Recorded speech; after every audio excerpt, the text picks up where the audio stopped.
Welcome to Virupakshi news channel.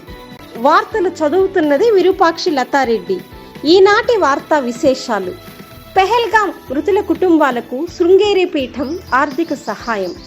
Karnataka రాష్ట్రంలోని ప్రఖ్యాత ఆధ్యాత్మిక వేదిక శృంగేరి శారదా పీఠం అద్వైత తత్వశాస్త్ర స్థాపకులైన ఆదిశంకరాచార్యుల వారిచే స్థాపించిన 4 పీఠాలలో మొదటి పీఠంగా శృంగేరి పీఠం చెప్పబడుతుంది. ఈ శృంగేరి పీఠం విద్య మరియు జ్ఞానదేవత శారదాంబకు అంకితం చేయబడింది. ఇక్కడ శారదాంబ ఆలయం ఉంది. ఈ మధ్యకాలంలో పెహల్గాం ఉగ్రదాడిలో ప్రాణాలను కోల్పోయిన 2 కన్నడ వాసులతో పాటు మొత్తం 26 మంది మృతుల కుటుంబాలకు ఒక్కొక్క కుటుంబానికి 2 లక్షల రూపాయలు చొప్పున ఆర్థిక సహాయం అందజేస్తున్నట్లు శృంగేరి పీఠం వారు ఈ సందర్భంగా ప్రకటించారు.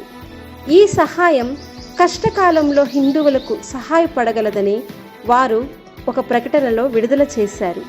ఆపద సమయంలో హిందువులే మద్దతుగా నిలబడాలనే ఉద్దేశంతో ఈ ఆర్థిక చేయూత అందించబడుతున్నదని స్వామి విధుశేఖర భారతి ఈ సందర్భంగా పేర్కొన్నారు.